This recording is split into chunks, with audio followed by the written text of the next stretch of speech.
नमस्कार।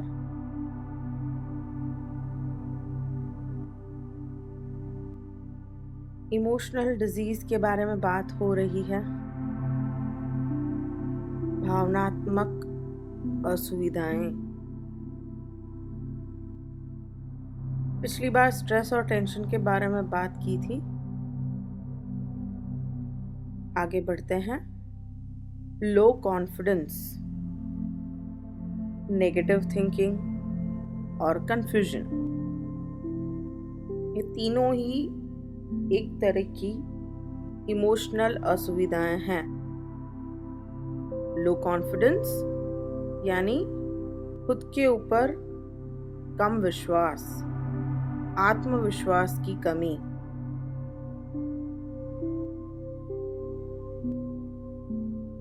Negative thinking, confusion.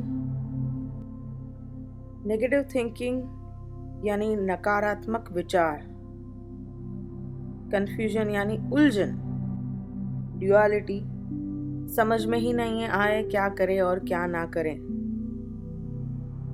ये तीन असुविधाएं हैं, उसके बारे में हम बात करेंगे। सबसे पहले बात करते हैं आत्मविश्वास की कमी, लो कॉन्फिडेंस।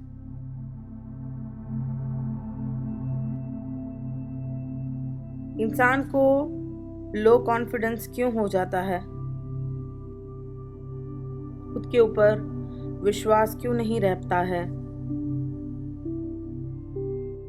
अगर कुछ करना है जीवन में तो कॉन्फिडेंस नहीं होता है कि वो कर पाएगा या कर पाएगी कि नहीं। हमेशा डाउट रहता है कि मैं ये नहीं कर सकता हूँ या कर सकती हूँ। और यही डाउट और यही लो कॉन्फिडेंस के कारण एक स्टेप आगे एक्शन का भी नहीं लेते हैं, क्योंकि जब तक एक्शन नहीं कर रहे हैं तब तक डिसाइड करना मुश्किल है कि आप कर पाओगे कि नहीं कर पाओगे। पहले ही डिसीजन आ जाता है मन में कि मैं तो नहीं कर पाऊंगा या कर पाऊंगी। ये एक इमोशनल असुविधा है। लो कॉन्फिडेंस, आत्मविश्वास की कमी। अब समझते हैं, थोड़ा अंडरस्टैंड करते हैं कि ये क्यों होता है, और उसके बाद फिर उसको सुविधा में कैसे बदलना है वो देखते हैं।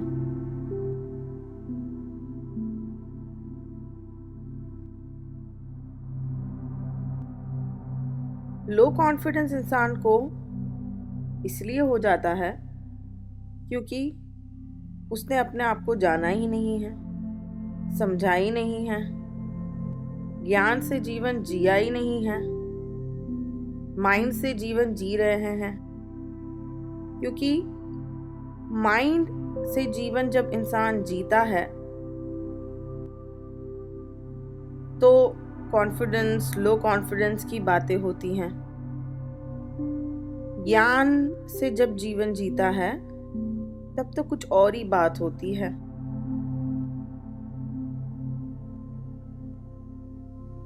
जैसे पहले कहा था, जहां माइंड है वहां गुस्सा है, जहां माइंड नहीं है,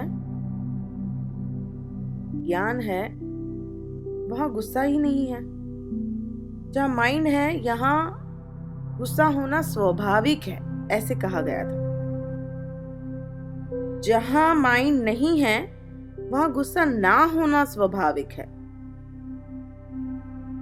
बहुत समझना है आपको कि हमें माइंड तो मिला है, लेकिन हम उसका इस्तेमाल किस तरह करें, कहाँ करें, कितना करें, कैसे करें। कि बहुत सारी असुविधाएं जो हैं, मेंटल, इमोशनल, फिजिकल, ये सारी असुविधाएं डिजीज माइंड के कारण हो रही है। अगर ज्ञान से जीवन जीते हैं, माइंड से जीवन नहीं जीते हैं, तो असुविधाएं नहीं हो सकती हैं। पर माइंड है, उसका इस्तेमाल भी तो करना है। तो कब करना है, कैसे करना है, कितना करना है, वही आप सीख रहे हैं। अलग अलग तरीकों से आप सीख रहे हैं। जैसे कहा, जहां माइंड है वहां गुस्सा नॉर्मल है, स्वाभाविक है। उसी तरह जहां माइंड है वहां confidence, low confidence, high confidence स्वाभाविक है। लेकिन जहां माइंड नहीं है, ज्ञान है, वहां कॉन्फिडेंस नहीं होता है। ना ही हाई कॉन्फिडेंस होता है, ना ही लो कॉन्फिडेंस होता है। तो फिर क्या होता है? थोड़ा सा कॉन्फिडेंस के बारे में समझ लेते हैं, फिर आगे ये भी समझेंगे कि अगर कॉन्फिडेंस नहीं होता है तो क्या होता है।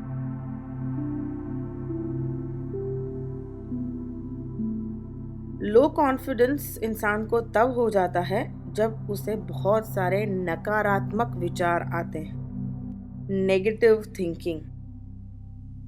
जो हमारा दूसरा इमोशनल असुविधा कही गई कि हम इस तीनों के बारे में बात करेंगे। नेगेटिव थिंकिंग, नकारात्मक विचार।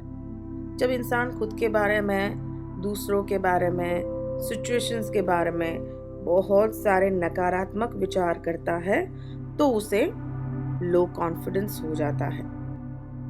हर चीज में यही सोचता है कि मैं नहीं कर पाऊंगा या नहीं कर पाऊंगी, या ये सोचता है कि मेरे में तो कुछ अच्छा है ही नहीं, सिर्फ खुद में कमियां ढूंढता है, या सिचुएशन में यानी परिस्थिति में कमियां ढूंढता है। डिफिकल्ट लाइफ सिचुएशन आ जाती है तो उसमें समझता है कि नहीं, ये तो नहीं पॉसिबल है। डोमिनेंट फैक्टर होता है डाउट, हमेशा डाउट करना, संदेह करना, जिसकी वजह से इसका जन्म होता है कंफ्यूजन।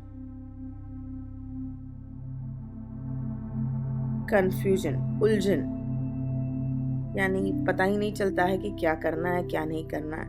बहुत कंफ्यूज्ड है,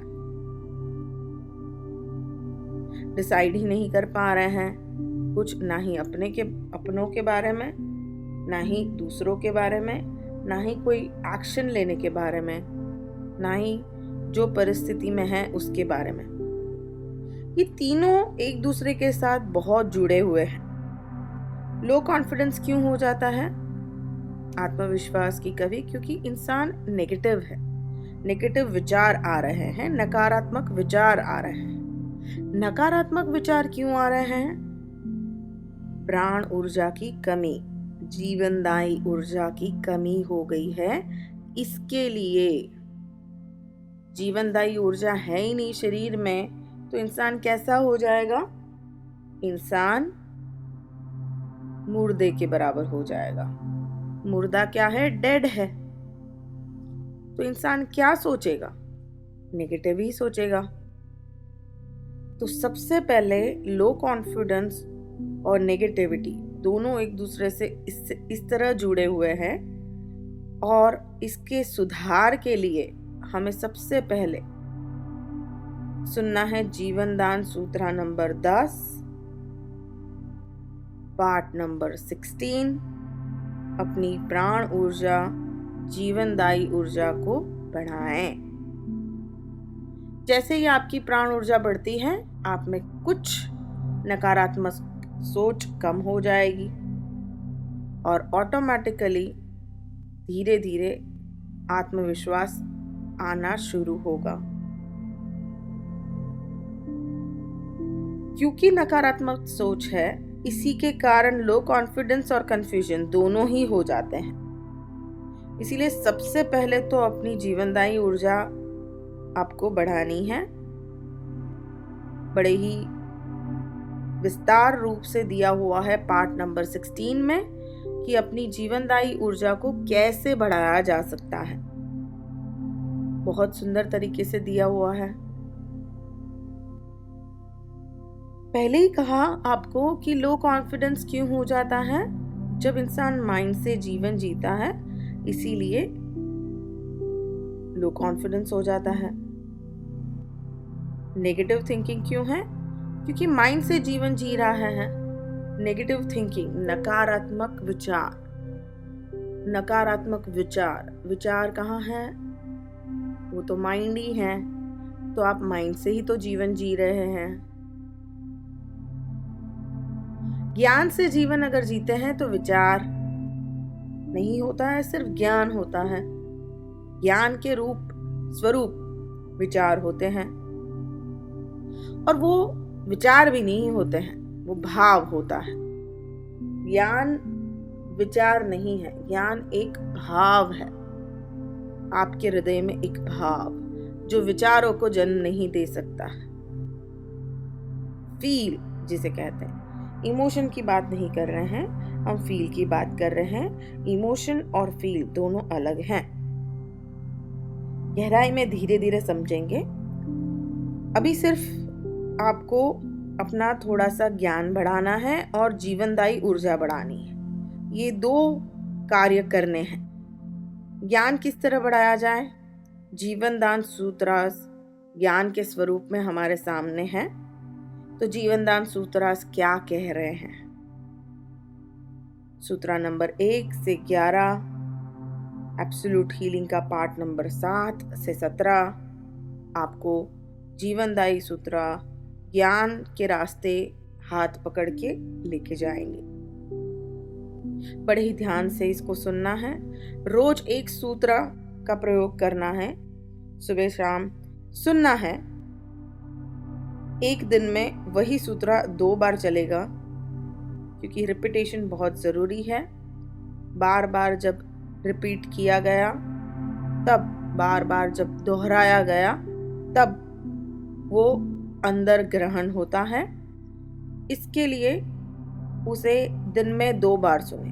जीवनदान सूत्रा जो है, एक सूत्रा को अगर आज शुरू किया आपने, तो उसे दिन में 2 बार सुने। सुबह उठ के तुरंत ही सुन ले, रात को सोने के पहले सुने। बड़े ध्यान पूर्वक सुनना है, टोटालिटी में सुनना है। 11 सूत्रा सुन के उसका प्रयोग अपने जीवन में चालू करना है। सिर्फ और सिर्फ सुनना नहीं है। जब आप सुबह सुन के अपना दिन की शुरुआत करते हो, तब आपको अपने आप को ये कहना है कि मुझे इसका प्रयोग दिन भर करना है। दोबारा जब आप रात को सुनते हो, तो आपको अपने आप में रिफ्लेक्ट करना है कि क्या मैंने ये प्रयोग किया। आप देखिए कैसा चमत्कारिक रूप से आपके अंदर परिवर्तन आता है। यही बात है, अगर आपको अपने आप को मदद करनी है, सत्य रूप से मदद करनी है, सच में मदद करनी है, तो ही आप इसका प्रयोग करोगे। लेकिन ये सिर्फ आपका ढोंग है, ड्रामा है। क्योंकि लोग कहते रहते हैं, I want to improve, I want help, I want to work on myself. मुझे अपने आप पे काम करना है, मुझे अपने आप को मदद करनी है। कहते हर कोई है, लेकिन सच में जो अपने आप को बदल पाए, सच में अपने आप को जो परिवर्तन कर पाए, स्वभाव परिवर्तन कर पाए, या करने के लिए पूरा का पूरा अपने प्राण ऊर्जा लगा दें, वैसे बहुत ही कम लोग हैं। इसीलिए तो कहते हैं डू और डाई। नहीं करना है अपने ऊपर काम, तो दुखी रह के, नेगेटिव रह के, ये सब असुविधाओं से के साथ जी के तो कोई फायदा ही नहीं है। असुविधाओं के साथ जी के फायदा ही नहीं है। तो अपने आप को समझना है कि क्या मैं सच में इम्प्रूव होना चाहता हूँ या चाहती हूँ। क्योंकि आपको तभी ही मदद रूप हो सकता है, क्योंकि आप जब तक इसके बारे में सिंसियर नहीं हो, ऑनेस्ट नहीं हो, जब तक आप इसके बारे में सिंसियर नहीं हो, ऑनेस्ट नहीं हो, तब तक आपको कोई रिजल्ट कहीं पे भी नहीं मिल सकता है, कोई भी जगह पे नहीं मिल सकता है। आपको बहुत सच्चाई से काम करना है, खुद के साथ ऑनेस्ट रहना है, ईमानदार रहना है, सच्चाई से काम करना है। ये जो इंसान खुद के साथ ईमानदार नहीं रहता है, वो दूसरों के साथ भी ईमानदार नहीं रहता है। अगर आप ईमानदार नहीं हैं, तो किस तरह आपको रिजल्ट मिलेगा? आप ही सोचिए। स्वभाव परिवर्तन के लिए 100% नहीं, 1000% आपको सच्चाई और ईमानदारी रखनी है। तो जीवनदान सूत्र सुनने के बारे में बात हो रही थी। क्यों? क्योंकि वो ज्ञान स्वरूप हमारे सामने है। माइंड से जीवन जीते हैं, इसीलिए ये तीनों असुविधाएं हैं। ज्ञान से अगर जीवन जीना चालू करेंगे तो असुविधा सुविधा में बदल जाएगी। पहला काम यही करना है, पहले हफ्ते से पहला जीवनदान सूत्र लेना है और उसके साथ पार्ट नंबर 16 जो आपको जीवनदायी ऊर्जा को बढ़ाने के लिए मदद करेगा, वो करना है। ये दोनों ही काम पैरेलली साथ में ही चलेंगे।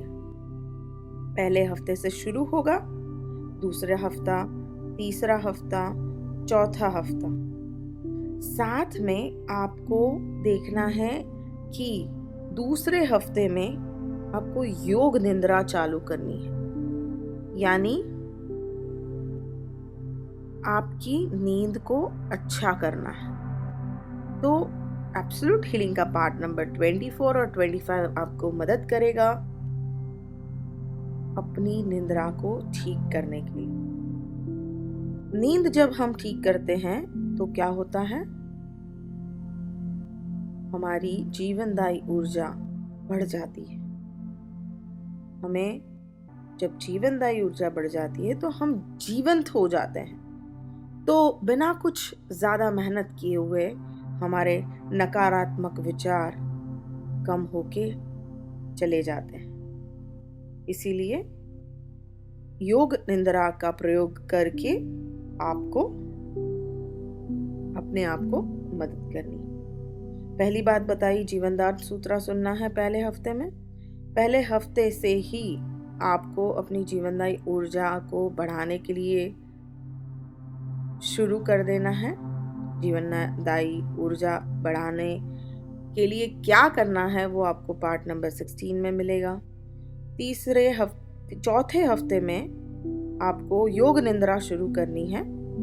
योग निद्रा के लिए पार्ट नंबर 24 और 25 का इस्तेमाल करना है। तीनों ही असुविधाएं एक दूसरे के साथ जुड़ी हुई है।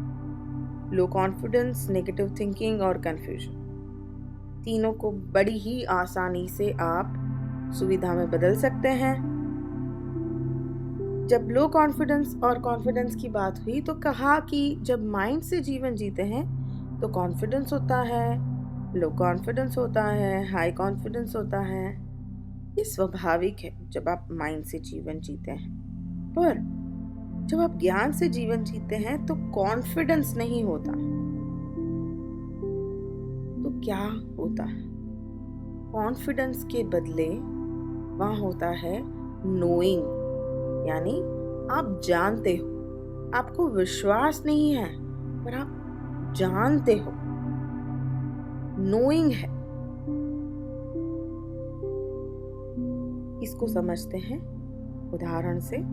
अभी आपकी सांस चल रही है, देखिए जरा, चल रही है ना, चल रही है, इसीलिए आप ये सुन रहे हैं। ये सांस अगले मिनट आपको मिलेगी कि नहीं मिलेगी, ये आपको विश्वास है, डाउट है कि आप जानते हो?